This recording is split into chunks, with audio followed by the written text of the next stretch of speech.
ఈ రోజున అంతర్జాతీయ యోగా దినోత్సవ సంబరాల సందర్భంగా మంగళగిరి నియోజకవర్గంలోని ఉండవల్లి గుహల దగ్గర ఈ రోజున ఒక యోగా దినోత్సవం యొక్క సంబరాలు చేయడం జరిగింది.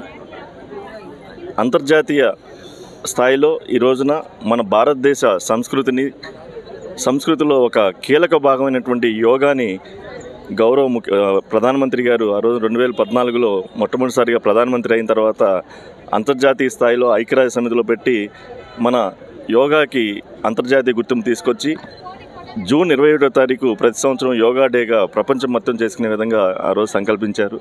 దాంట్లో భాగంగా ఈ రోజున మన మంగళగిరి నియోజకవర్గ ఎమ్మెల్యే గౌరవనీయులు శ్రీ నారా లోకేష్ గారి ఆదేశాల మేరకు మంగళగిరిలో పెద్ద ఎత్తున ఇక్కడ ఉండవల్లి గుహల దగ్గర చేయడం జరిగింది. అలాగే రేపు 21వ తారీఖు ప్రధానమంత్రి మోడీ గారి సమక్షంలో వైజాగ్లో కూడా చాలా పెద్ద ఎత్తున జరగబోతూ ఉంది.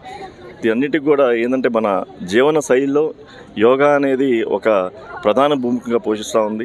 అంటే మన ఆరోగ్యం కానీ మనం నియంత్రించుకోవడానికి కానీ సొసైటీ బాగుండటానికి కానీ ఇప్పుడు మనం అంతా మన సత్ప్రవర్తనగా ఉంటేనే సొసైటీ అంతా బాగుంటుంది. దాంట్లో కీలక అంశం యోగా అని చెప్పి ఈ రోజున మన మున్సిపల్ కమిషనర్ కానీ అలాగే జిల్లా కలెక్టర్ గారు అలాగే మిగతా పోలీస్ డిపార్ట్మెంట్ గారు మిగతా రెవెన్యూ డిపార్ట్మెంట్ గారు అలాగే మా హెల్త్ డిపార్ట్మెంట్ వారు ఆయుష్ అంతా కూడా వచ్చి ఈ రోజున ఇక్కడ పాల్గొంటూ వాళ్ళందరూ కూడా ఇంత చక్కగా ఏర్పాట్లు చేసినందుకు వారందరికీ ప్రత్యేకంగా మా తరపున వారికి ధన్యవాదాలు థ్యాంక్స్ చెప్తూ సెలవు తీసుకుంటాం.